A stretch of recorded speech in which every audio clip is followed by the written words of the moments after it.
Assalamualaikum warahmatullahi wabarakatuh. Halo Sobat NTB, Buni Haba Melukrungan, berembe kabar. Senang sekali saya Sherly Humayroh dapat menyapa Sobat NTB pada podcast Bintang, beri informasi terbaru dan cemerlang. Baik Sobat NTB, melalui podcast kita kali ini tentunya kami memberikan informasi terbaru lingkup pemerintah Provinsi Nusa Tenggara Barat. Tentunya kami mengharapkan untuk dapat memberikan edukasi kepada Sobat NTB semua dan tentunya memberikan pengetahuan baru, sharing informasi pelayanan publik untuk semuanya ya. Baik Sobat NTB, pada podcast keempat kali ini tema kita yaitu BPOM NTB dukung peningkatan daya saing produk UMKM NTB melalui inovasi gemilang Pro UMKM. Dan kali ini Sobat NTB ya, usaha mikro kecil dan menengah atau UMKM di Provinsi Nusa Tenggara Barat semakin bertambah. Tentunya beraneka ragam produk hadir di tengah masyarakat, mulai dari pangan, obat-obatan, dan juga bahkan skincare ya. Tentunya ini menjadi perhatian khusus bagi pemerintah, yakni khususnya Balai Pengawas Obat dan Makanan BPOM Mataram, yang tentunya nantinya akan memantau nih peredaran dari produk-produk tersebut ya. Baik Sobat NTB semua, kali ini saya di studio telah bersama dengan narasumber yang sudah sangat siap untuk berbagi informasi dengan kita semua. Kali ini saya bersama dengan Ketua Tim Kerja Sertifikasi Balai Besar POM di Mataram. Selamat pagi Bapak Abdillah Wibisono. Selamat pagi Mbak Sherly, senang sekali kami bisa hadir di acara podcast Bintang pagi hari ini. Iya, apa kabar Bapak, sehat Pak? Alhamdulillah sehat. Iya, kali ini kita mau ngobrol dan juga sharing-sharing bersama Bapak Abdillah, dan tentunya kita mulai saja Pak ya. Baik. Oke Bapak, ya BPOM di sini sangat penting sekali perannya di tengah masyarakat, dan tentunya banyak sekali Sobat NTB semua yang sudah penasaran sebenarnya apa saja sih tugas pokok dan juga fungsi dari BPOM itu sendiri. Ya. Baik, jadi sebelum saya menjelaskan tugas pokok dan fungsi tadi, saya perlu menjelaskan dulu apa sih BPOM ini. Ya. Ada yang menyebutnya BPOM, BPPOM, BBPOM, apa nih bedanya? Jadi Badan Pengawas Obat dan Makanan adalah instansi pemerintah yang dibentuk melalui peraturan pemerintah nomor 80 tahun 2017. Nah, Badan POM ini ada di pusat. Nah, kemudian memiliki unit pelaksana teknis yang ada di daerah. Ada 3 jenis unit pelaksana teknis, sebagai balai besar, kemudian ada yang disebut sebagai balai, dan ada yang disebut sebagai loka. Nah, tugas Badan POM itu diberikan amanah untuk melakukan pengawasan terkait dengan obat dan makanan. Jadi kami melakukan pengawasan pre-marketnya, kemudian pengawasan post-marketnya, pemberdayaan masyarakat, dan yang terakhir penindakan. Jadi secara garis besar itu tupoksi dari Badan POM. Iya Pak. Berarti di sini ada 3 UPT-nya Bapak ya. Dan tentunya Sobat NTB juga nih penasaran Pak terkait dengan program pendamping dari UMKM, karena tadi kita akan membahas UMKM itu sendiri ya. Bagaimana sih Pak UMKM ini untuk dapat memperoleh izin edar dari produk yang mereka buat gitu Pak? Baik, jadi sebelum UMKM ini akan dapat izin edar, nanti yang perlu kita ketahui dulu UMKM ini produknya apa yang akan dibuat. Apakah dia membuat produk pangan, kosmetik, ataupun obat bahan alam. 3 produk ini memiliki alur yang berbeda-beda, namun semuanya disatukan melalui OSS, Online Single Submission. Jadi pelaku usaha harus memiliki dulu yang namanya NIB di OSS. Kemudian setelah memiliki NIB akan mengajukan cara produksi yang baik. Nah, cara produksi yang baik ini nanti disesuaikan dengan komoditinya, bisa pangan, bisa obat bahan alam, bisa kosmetik. Nah, setelah dapat cara produksi yang baik, tahap ketiganya nanti baru dapat izin edarnya untuk masing-masing produknya. Iya, berarti ada 3 cara Pak. Apakah ada biaya yang dipungut Pak? Mungkin Sobat NTB semua juga penasaran nih, apakah saya harus menyiapkan anggaran nih untuk daftar produk saya di BPOM gitu? Untuk biaya yang akan dibayarkan oleh pelaku usaha terkait dengan pengurusan untuk dapat izin edar nanti, saat ini yang berlaku adalah peraturan Presiden terkait dengan penerimaan negara bukan pajak di Badan POM. Ini hanya dipungut biaya yang pertama nanti kalau untuk obat bahan alam Itu pendaftarannya antara 100.000 sampai dengan 700.000 tergantung dari jenis produknya apa. Kemudian untuk kosmetik biayanya 500.000, dan yang untuk pangan olahan itu biayanya antara 200.000 sampai dengan 750.000. Khusus untuk usaha mikro kecil, Badan POM memberikan keringanan nih. Jadi ada insentif berupa pemotongan 50%. Jadi harusnya nggak memberatkan dong buat pelaku usaha, apalagi biaya tersebut berlaku untuk izin edar selama 3 sampai dengan 5 tahun tergantung produknya. Jadi ibaratnya bayar 250.000 untuk 5 tahun, nggak dong berat. Iya, betul sekali Pak. Ya, saya juga lumayan kaget Pak ya, ternyata untuk biayanya tidak semahal yang kita pikirkan nih Sobat NTB ya. Jadi memang masih terjangkau. Betul. Namun banyak juga nih Pak Sobat NTB yang bertanya, apa saja sih syaratnya untuk mereka bisa mendaftarkan produknya? Apakah suatu UMKM ini harus memiliki syarat tertentu? Misal produk yang mereka hasilkan tuh harus ada beberapa jenis atau harus memiliki pabrik dan segalanya, itu bagaimana Pak? Mohon dijelaskan. Jadi paradigma bahwa pengurus izin itu sulit, mahal, itu memang sudah menjadi stigma seperti itu. Nah, Badan POM otomatis berbenah juga. Ada kemudahan persyaratan. Kemudahan persyaratan ini akan dibedakan antara usaha mikro kecil dengan industrinya otomatis. Nah, untuk usaha mikro kecil yang diminta pertama persyaratan terkait dengan bangunan. Harus memiliki ruang produksi terpisah. Nah, terpisah ini tidak perlu dibayangkan harus bangunan sendiri. Jadi masih bisa menggunakan fasilitas yang ada di rumah, namun ruangan itu dikhususkan untuk produksi. Itu yang pertama. Nah, kemudian nanti otomatis yang menjadi tantangan buat pelaku usaha selain terkait dengan bangunan adalah dokumentasi persyaratan. Jadi ada prosedur-prosedur yang perlu dibuat, ada catatan-catatan yang perlu dibuat. Nah, ini kadang-kadang pelaku usaha kalau disuruh produksi cepat mereka, tapi begitu diminta untuk mencatat apa yang dilakukan, tunggu dulu. Nah, jadi itu tantangannya di sana. Nah, di sini kami akan memberikan pendampingan bagaimana untuk membuat prosedurnya, bagaimana untuk melakukan pencatatannya. Nah, setelah itu baru nanti akan mengajukan permohonannya ke kami. Permohonan diajukan secara online, dimulai dari OSS, kemudian mengalir ke sistem kami untuk kami evaluasi. Iya, siap. Namun ada beberapa UMKM yang bisa dibilang masih gaptek nih Pak. Apakah dari BPOM sendiri itu mempersiapkan tim khusus gitu Pak untuk memberikan tutorial atau cara nih untuk para UMKM kita yang gaptek itu Pak? Iya, betul. Memang dengan adanya sistem informasi elektronik ini dari satu sisi memudahkan bagi orang yang terbiasa menggunakan. Begitu tidak terbiasa, ini gimana mulainya? Nah, kami memiliki beberapa fasilitator yang akan melakukan pendampingan. Fasilitator ini berasal dari adik-adik mahasiswa yang melakukan kegiatan magang di Balai Besar POM di Mataram. Karena jumlah petugas di Balai Besar POM di Mataram itu terbatas yang melakukan kegiatan sertifikasi. Kami bertiga. Siap. Dengan daerah yang di cover ada di seluruh Pulau Lombok, 5 kabupaten kota. Jadi tidak mungkin kalau hanya 3 orang. Tentu perlu melibatkan lintas sektor yang lain. Salah satunya fasilitator mahasiswa yang magang di Balai Besar POM di Mataram. Kami berikan pelatihan, kami berikan pengetahuan alur prosesnya, kemudian akan ke pelaku usaha untuk mendampingi, termasuk untuk menggunakan sistem elektronik tersebut. Waduh, berarti semua ini udah disiapkan sama BPOM ya Sobat NTB. Jadi jangan khawatir ya, jangan merasa kalau misalkan mau daftar produknya itu susah. Karena banyak saya dengar nih Pak ya, dari UMKM itu tidak mendaftarkan produk karena katanya ribet, susah, mahal ya. Semua sudah ditangkal oleh Bapak Abdillah. Kalau misalkan mau daftar produk itu sangat mudah sekali. Oke Sobat NTB, diskusi kita pagi ini seru sekali ya, dan tentunya informasi yang didapat kan juga bagus banget ya.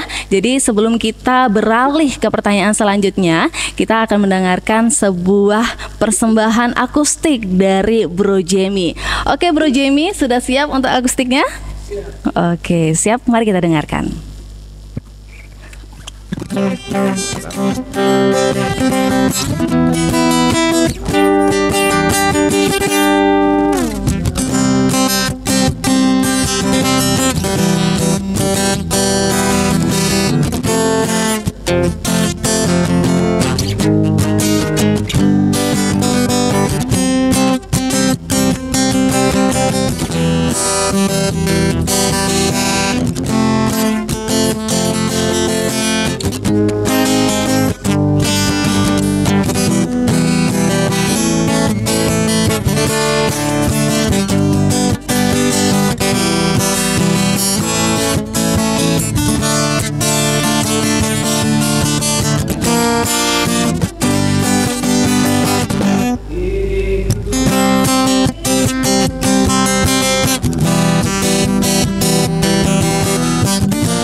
Baik, terima kasih banyak kami ucapkan kepada Bro Jamie ya yang sudah memberikan kita sebuah persembahan akustik yang luar biasa sekali ya.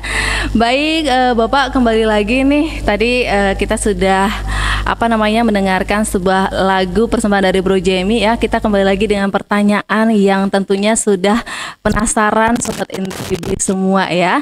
Bapak izin, dari BPOM sendiri pasti sudah menyiapkan sebuah program ya. Tentunya program yang disiapkan oleh BPOM ini sangat bermanfaat untuk para UMKM kita.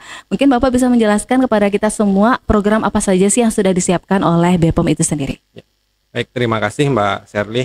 Tadi kita mengetahui bahwa stigma di masyarakat itu proses pendaftaran izin edar di Badan POM itu ribet, sulit, mahal. Nah, untuk itu Badan POM, Balai Besar POM di Mataram itu memiliki inovasi namanya Gemilang Pro UMKM. Gerakan lintas lembaga mengawal daya saing produk UMKM yang ada di NTB. Nah, kenapa kita sebut gerakan lintas lembaga? Karena yang punya pendampingan UMKM ini nggak hanya satu dinas, banyak dinas ada di sana. Dan satu UMKM kalau hanya satu, kami sendiri juga akan sulit. Jadi kita perlu membentuk super team, itulah disebut sebagai gerakan lintas lembaga. Nah, harapannya dengan gerakan ini nanti proses pendaftaran izin edar di Badan POM itu akan menjadi mudah, terukur, terjangkau, asalkan persyaratannya dipenuhi. Seperti itu Mbak Sherly. Iya, berarti Gemilang Pro UMKM ini benar-benar akan hadir di tengah para UMKM ya. Dan tentunya ini lintas lembaga, berarti di setiap instansi kan semisal dari Dinas Perdagangan itu ada menghandle beberapa UMKM ya. Berarti di sana BPOM hadir gitu Pak ya, Gemilang Pro UMKM ini ya. Nah, sebenarnya dampak dari Gemilang Pro UMKM ini untuk para UMKM itu apa sih Pak? Saat ini beberapa sudah kami lakukan survei melihat bagaimana dampak dari UMKM setelah memiliki izin edar. Beberapa UMKM ada yang merasakan dampaknya perluasan cakupan wilayah pemasaran. Dengan izin edar dari Badan POM, mereka lebih pede jadinya.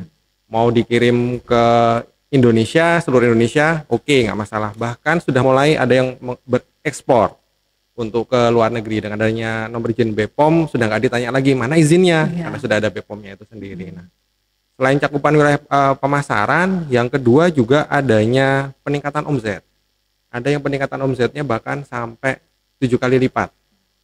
Jadi yang semula jumlah penjualannya sebulan belum nyampe 10 juta, ada yang sampai 80 juta dan ada yang lebih. Dan otomatis dengan adanya peningkatan omzet, produksi meningkat, SDM karyawan yang bekerja juga bertambah. Jadi kita membuka lapangan pekerjaan untuk orang lain. Seperti itu. Wah, luar biasa sekali ya, dan tentunya masyarakat semakin sejahtera. Betul. Pak ya.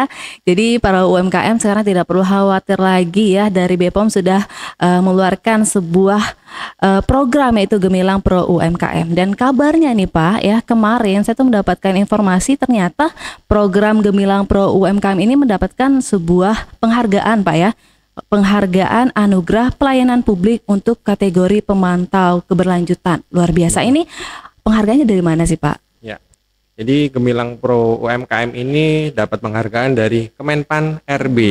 Diserahkan langsung oleh Menteri Pan RB kepada Kepala Badan POM, karena pada saat acara tersebut Badan POM sejatinya memborong 7 penghargaan. 7 penghargaan, ya. Wow. Salah satunya Gemilang Pro UMKM terkait dengan replikasi inovasi keberlanjutan inovasi yang sudah ada di tahun sebelumnya. Iya, luar biasa sekali Sobat NTB ya. Jadi kita tidak ada yang perlu diragukan lagi ya. Apalagi yang ingin diragukan kalau misalkan Gemilang Pro UMKM ini saja sudah diakui di pusat sampai mendapatkan sebuah penghargaan ya. Jadi para UMKM sekarang tidak perlu bingung, tidak perlu ragu, apalagi ya stigma-stigma yang mengatakan bahwa kalau mau daftar produk UMKM di BPOM itu susah, itu sekarang semua serba mudah Pak ya. Baik Bapak, sekarang terkait dengan banyak nih masyarakat kita ya, apalagi saya juga Pak, ini kadang mau beli produk UMKM tuh bingung, ini udah kedaftar belum ya di BPOM gitu. Bagaimana sih kita nih sebagai masyarakat untuk mengetahui bahwa produk itu tuh sudah terdaftar di BPOM tuh bagaimana sih caranya? plastik itu. Masyarakat perlu menerapkan yang namanya cek klik, cek kemasan, cek label, cek izin edar, dan cek kedaluarsanya. Jadi pada saat membeli silakan dilihat dulu kemasannya. Nanti akan dilihat juga ada izin edarnya atau tidak. Nah, untuk mengetahui apakah nomor izin edar itu benar terdaftar di Badan POM memiliki aplikasi layanan mobile yang bisa diunduh di Play Store untuk diinstal, namanya Mobile BPOM. Nah, di sana ada menu pencarian. Mau mencari berdasarkan nomor izin edarnya bisa. Mau mencari berdasarkan nama produknya juga bisa. Ketika mencari nanti misalnya tidak ditemukan, silakan nanti diinformasikan ke kami melalui nomor layanan WA yang bisa diakses oleh seluruh masyarakat di nomor 087 87 1 500 533. Oke. Wow, ternyata sangat lengkap sekali ya layanan yang diberikan oleh BPOM itu sendiri nih Sobat NTB ya. Jadi kalau misalkan bingung nih mau ngecek produknya di mana, gampang ya, tinggal Sobat NTB bisa mengakses aplikasi Cek Klik Pak ya. Jadi di sana Sobat NTB bisa mengecek nih nomor izin dari produk tersebut ya. Nah Pak, saya tuh penasaran nih karena sekarang itu banyak sekali yang beredar di tengah masyarakat terkait dengan skincare. Tadi kita sudah bahas produk entah itu obat dan makanan. Nah ini juga skincare nih Pak ya. Berhubung kita adalah wanita ya penghamba skincare, tentu kita sangat amat khawatir nih kalau misalkan skincare yang beredar malah viralnya aja, tapi kita juga pengen tahu nih Pak, skincare yang beredar itu yang di BPOM tuh seperti apa sih? Karena kita takutnya skincare yang kita gunakan itu, aduh ternyata berbahaya tuh. Untuk BPOM sendiri dalam mengelola produk skincare itu maksudnya ya perizinan itu seperti apa Pak? Ya. Jadi skincare ini masuk ke dalam kategori komoditi produk kosmetik. Ya. Untuk produk kosmetik, orang yang bisa memiliki produk berizin edar ada dua. Yang pertama produsen, yang kedua perorangan atau badan usaha. Dia tidak memiliki pabrik, tapi dia bekerja sama dengan pabrik, istilahnya maklon seperti itu. Nah, kalau untuk produsen ya otomatis kami dari Badan POM ada pengawasannya ke sarana produksinya. Jadi produknya juga nanti akan didaftarkan lagi.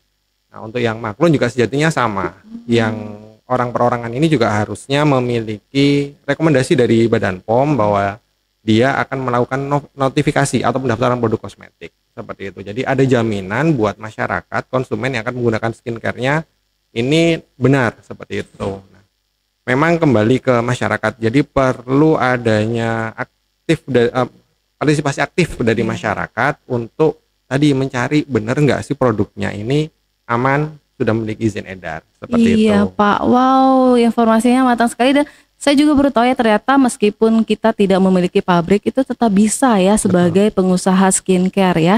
Jadi Sobat NTB yang sudah punya rencana nih, kayaknya saya mesti buat skincare ya. Saya punya formulasinya, jadi langsung aja nih kita kerjasama sama pabrik-pabrik skincare ya, begitu Pak ya. Betul. Wow ya. Satu lagi nih Pak, mungkin terkait dengan parfum. Saya cuma penasaran tuh, apakah parfum ini juga masuk dalam list produk dari BPOM atau bagaimana Pak? Karena kita takutnya terlalu banyak konsumsi parfum tuh tidak baik dengan kesehatan. Karena kita menghirup terus kan Pak. Itu gimana sih Pak? Jadi untuk parfum itu sendiri ada dua jenis. Seperti yang kita ketahui, parfum yang sudah ada dalam kemasan yang beredar di masyarakat. Kemudian ada yang namanya parfum isi ulang. Ya. Untuk parfum yang sudah memiliki izin edar atau dalam kemasan, biasanya dia sudah ada evaluasi dari Badan POM. Nah, yang perlu menjadi perhatian adalah yang parfum isi ulang.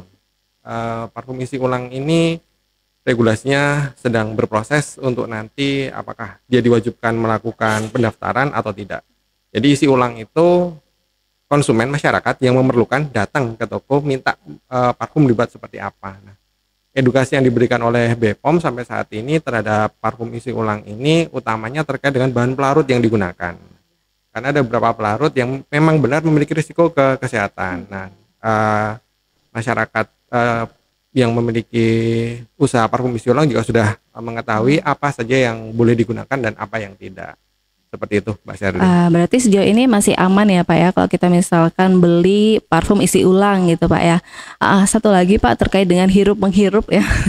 Ini ada rokok elektrik Pak ya. Nah itu bagaimana Pak untuk, karena sekarang banyak sekali tuh yang beredar nge-vape gitu Pak ya. Kalau untuk rokok elektrik itu apakah juga termasuk dalam list produk yang dari BPOM sendiri Pak? Bagaimana Pak? Jadi untuk rokok, kewenangan pengawasannya bukan di Badan POM. Untuk saat ini satu-satunya produk yang tanpa izin edar tapi ada di masyarakat adalah rokok, baik yang konvensional maupun yang elektrik. Pengawasan yang dilakukan Badan POM terhadap rokok itu hanya terkait dengan tanda peringatan bahaya merokoknya, seperti itu. Jadi Badan POM tidak memberikan nomor izin edar terhadap produk rokoknya, baik yang konvensional maupun elektrik, karena dari aspek untuk pemenuhan persyaratan mutu dan keamanan, rokok bukan kewenangan dari kami. Oh baik, itu dia Sobat NTB ya, luar biasa sekali, banyak sekali yang kita bahas mulai dari makanan, obat-obatan, skincare ya, bahkan tadi parfum juga masuk ya, ada juga rokok elektrik. Wah luar biasa sekali, hari ini kita banyak sekali mendapatkan informasi dari BPOM ya.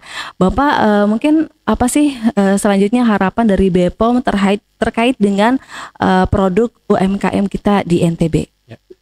Di NTB sejatinya memiliki data UMKM itu banyak.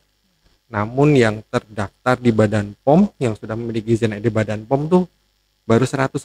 Padahal yang terdata itu sampai 100 ribuan lebih datanya. Dan NTB itu memiliki bahan baku yang melimpah. Nah, kita tentu ingin produk lokal NTB dengan bahan baku yang memanfaatkan sumber daya yang ada di NTB ini memiliki daya saing yang bagus, memiliki pemasaran yang luas. Jadi kita ingin mendorong produk lokal NTB ini bisa bersaing tidak hanya di nasional dan jika memungkinkan bisa sampai ke internasional. Itu sebabnya kami mengubah stigma proses pendaftaran yang sulit tadi menjadi proses pendaftaran di Badan POM itu mudah, terukur dan terjangkau. Seperti itu Mbak Serni. Nah itu dia Sobat NTB ya, waduh sangat disayangkan sekali nih ya, para UMKM belum banyak ternyata yang mendaftar di BPOM terkait dengan produk-produknya ya. Tadi informasinya baru 105 Pak ya, padahal ada 100 ribuan lebih banyaknya UMKM yang ada di Nusa Tenggara Barat. Dan tentunya kami sangat mengharapkan nih kepada Sobat NTB semua mungkin yang sedang menonton ini ya bisa menginformasikan nih kepada ayah bundanya atau keluarganya ya, atau sanak saudaranya yang memiliki usaha, yang memiliki UMKM ya, produknya bisa didaftarkan ke BPOM. Tentunya ini sangat mudah sekali ya, tidak susah, tidak ribet dan juga tidak mahal ya. Oke Bapak, mungkin ada closing statement untuk teman-teman kita, untuk para UMKM semua di hari ini. Baik, UMKM di NTB tidak perlu berkecil hati. Jadi harus memiliki komitmen untuk meningkatkan kemampuan produksinya sehingga daya saing produknya nanti bisa meningkat, dapat bersaing secara nasional dan bisa diekspor.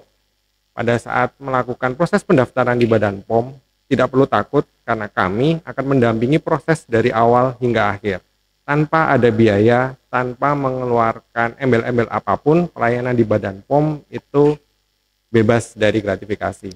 Jika ada pembayaran, itu langsung terbit, ada tagihannya dan dibayarkan langsung ke negara.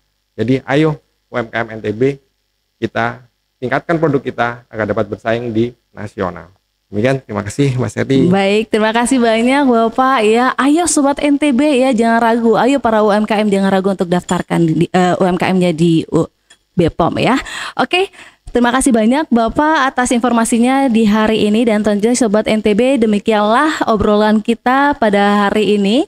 Dan tentunya ke depan BPOM NTB akan memberikan pelayanan prima dan juga berpartisipasi aktif dalam mengawal produk-produk UMKM di Nusa Tenggara Barat.